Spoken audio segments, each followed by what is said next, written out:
আপনারা যদি আমাদেরকে নির্বাচিত করেন, ক্ষমতায় আসার 1 মাসের মধ্যে কুমিল্লাকে বিভাগ হিসেবে ঘোষণা করা হবে। সংগ্রামী বন্ধুগণ, কুমিল্লা আমার জন্মস্থান, আপনাদের পাশের উপজেলায় আমার জন্মস্থান। আপনারা দেখেছেন বিগত 15 মাস যখন আমি দায়িত্বে ছিলাম, আমাদের অভাগা, আমাদের বঞ্চিত কুমিল্লার উন্নতির জন্য আমি কাজ করার চেষ্টা করেছি। কুমিল্লাকে বিভাগ হিসেবে বাস্তবায়নের জন্য গত 1.5 বছরে যত প্রক্রিয়া সম্পন্ন করা প্রয়োজন সকল প্রক্রিয়া সম্পন্ন হয়ে গেছে ইনশাআল্লাহ।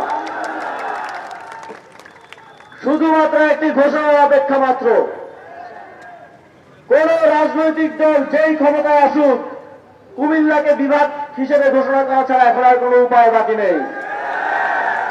আমরা 11 দলীয় জোটের পক্ষ থেকে স্পষ্টভাবে বলতে চাই, আপনারা যদি আমাদেরকে নির্বাচিত করেন, ক্ষমতায় আসার 1 মাসের মধ্যে কুমিল্লাকে বিভাগ হিসেবে ঘোষণা করা হবে।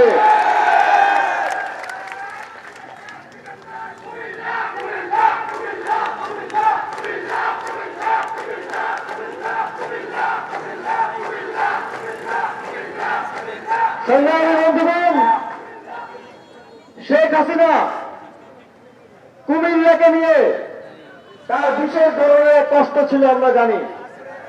সেই কষ্ট থেকে কুমিল্লায় নতুন কোন উন্নয়ন প্রকল্প তো দূরের কথা, যা কার্যক্রম চলমান ছিল সেগুলোকেও বন্ধ করা হয়েছে। কুমিল্লায় যেখানে পাকা রাস্তা ছিল, ধীরে ধীরে সেই রাস্তা মাটির রাস্তা হয়ে গেছে, কাজ না হতে হতে। আমি দায়িত্ব গ্রহণ করার পর সারা দেশে যেসব অঞ্চল আওয়ামী ফাঁসিবাদের আঞ্চলিক বৈষম্যের শিকার হয়েছে, সেই বৈষম্য দূর করার উদ্যোগ গ্রহণ করেছিলাম। তারই অংশ হিসেবে কুমিল্লা জেলায় 2400 কোটি টাকার একটি প্রজেক্ট গ্রহণ করা হয়েছে। দেবিদ্বার উপজেলায় 338 কোটি টাকার উন্নয়ন কার্যক্রম গ্রহণ করা হয়েছে। এই কার্যক্রমগুলো আগামী 5 বছরেও বাস্তবায়ন শেষ হবে কিনা জানি না। কুমিল্লার জনগণ, দেবিদ্বারের জনগণ, মুরাদনগরের জনগণ, প্রত্যেকটি উপজেলার জনগণ এই কার্যক্রমের সুফল ভোগ করবেন ইনশাআল্লাহ।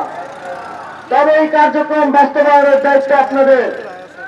আমরা কাজ করার সময় দেখেছি এই অঞ্চলের কিছু জনপ্রতিনিধি তারা নিজেদেরকে দাবি করতে চায়, অথচ নিজের এলাকার উন্নয়ন কাজ বাতিল করার জন্য তারা তদবির করেছে। বিএনপির এই আসনের প্রার্থী এবং কুমিল্লা 3 আসনের যিনি প্রার্থী আছেন, তারা সরকারের বিভিন্ন পর্যায়ে যেন আমরা কুমিল্লায় কোন ধরনের উন্নয়ন কার্যক্রম নিতে না পারি সেজন্য তদবির করেছে।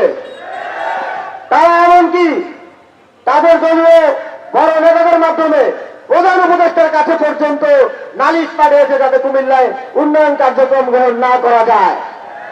সুতরাং শেখ হাসিনার যেমন কুমিল্লাকে নিয়ে এক ধরনের অ্যালার্জি ছিল, যার কারণে কুমিল্লাকে নিয়ে কোনো কাজ হতে দেন নাই, তাদের মধ্যেও সেই ধরনের অ্যালার্জি আমরা দেখতে পেয়েছি।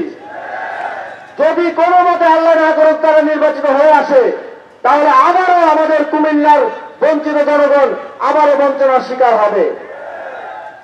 আপনারা কি চান তারা নির্বাচিত হয়ে আসুক?